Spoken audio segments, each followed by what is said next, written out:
Halo anak-anak, apa kabar? Kita bertemu kembali dalam pembelajaran IPS. Kali ini kita akan belajar tentang materi permintaan.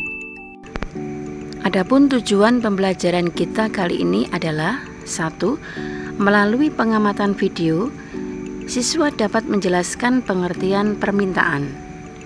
2. Melalui literasi, siswa dapat menjelaskan hukum permintaan. Yang ketiga, melalui tanya jawab, siswa dapat menjelaskan faktor-faktor yang mempengaruhi permintaan. Dan yang keempat, melalui diskusi, siswa dapat menganalisis hubungan antara harga dengan jumlah permintaan. Menurut kalian, apa ya permintaan itu? Nah, supaya kalian bisa menjawab pertanyaan ini, mari kita lihat tayangan berikut ini. Minta tepung 1 kilo. 1 kilo tepung. Terus 1 kilo gula. gula nggih, gula 1 kilo. 82, Mbak. Ya. Pangko. Apa lagi? 1 kilo maizena. 1 kilo maizena. Macam-macam Bu ya. Ya. Bentar tak ambil dulu. Kalian sudah melihat tayangan video tadi. Bagaimana anak-anak? Apakah sekarang kalian sudah bisa menjelaskan pengertian permintaan? Wow, tepat sekali pendapat kalian. Permintaan itu adalah sejumlah barang dan atau jasa yang diinginkan seseorang untuk dibeli pada berbagai tingkat satuan harga, waktu, dan tempat tertentu. Dalam konsep ekonomi, terdapat hubungan yang erat antara jumlah barang yang diminta dengan tingkat harga. Nah, hal ini dapat dijelaskan dalam hukum permintaan. Dan inilah bunyi hukum permintaan. Makin rendah harga barang dan atau jasa, makin banyak jumlah barang dan atau jasa yang diminta. Tetapi sebaliknya, semakin tinggi harga barang dan atau jasa, maka semakin sedikit jumlah barang dan atau jasa yang diminta.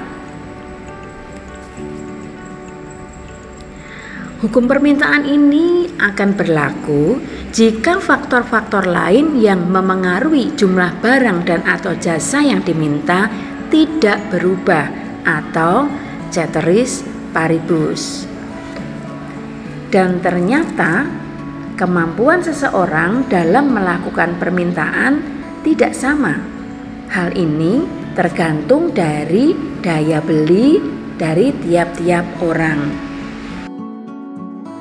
Ada beberapa faktor yang memengaruhi permintaan, antara lain 1. Harga barang. Contohnya adalah harga telur. Pada saat harga telur naik, maka permintaan akan telur itu berkurang. Tetapi pada saat harga telur turun, maka jumlah permintaan telur akan bertambah. 2, yaitu pendapatan masyarakat. Contohnya, pada saat masyarakat sebagian besar menerima THR, maka permintaan barang dan atau jasa akan meningkat.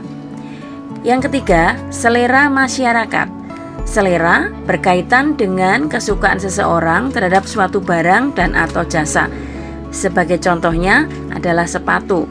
Meskipun harganya mahal, maka seseorang akan membeli karena sesuai dengan seleranya.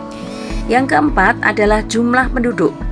Pertambahan penduduk di suatu negara akan berpengaruh terhadap jumlah barang atau jasa yang diminta. Semakin banyak jumlah penduduknya, maka kebutuhan penduduk pun juga akan semakin beragam dan semakin banyak.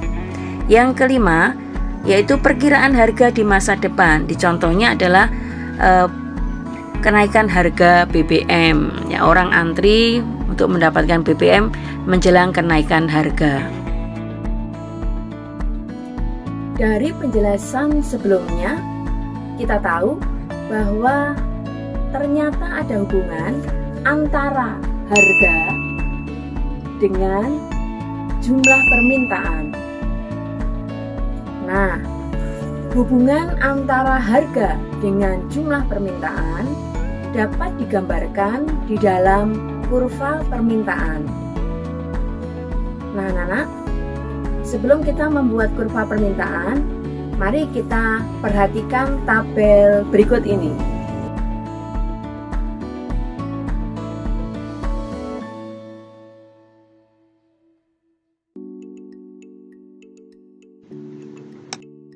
Untuk membuat kurva permintaan, pertama-tama kita buat garis vertikal, yaitu garis tegak lurus dari atas ke bawah. Kemudian kita buat garis horizontal atau garis mendatar. Pada garis vertikal, kita letakkan harga atau P. Kemudian pada garis horizontal, kita letakkan jumlah atau Hi. Nah, selanjutnya pada garis harga kita letakkan angka 20.000, kemudian 22.000, 24.000, 26.000 dan 28.000. Sedangkan pada garis jumlah kita letakkan 200, 300, 400, 500 dan 600. Nah, selanjutnya kita akan tentukan titik potong antara harga dengan jumlah. Pada harga 20.000, jumlah yang diminta 600. Pada harga 22.000, jumlah yang diminta 500. Pada harga 24.000, jumlah yang diminta 400. Pada harga 26.000, jumlah yang diminta 300. Dan pada harga 28.000, jumlah yang diminta 200. Nah, kemudian kita tentukan titik-titik potongnya. Setelah itu, titik-titik potong itu kita hubungkan dengan garis.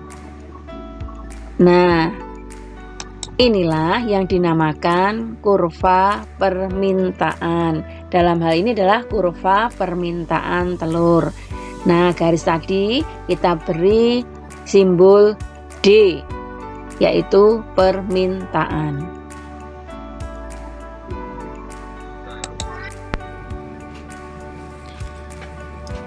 Nah, sekarang kalian sudah mengetahui cara membuat kurva permintaan. Dan sebagai tugas, coba kalian buat kurva permintaan berdasarkan tabel permintaan yang ada di layar.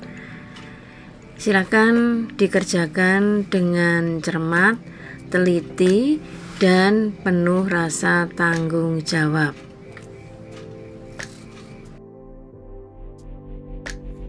Anak-anak, kalian telah mempelajari materi permintaan. Semoga materi ini berguna untuk kalian. Pacu terus semangat belajarmu dan tetap jaga protokol kesehatan. Sampai jumpa.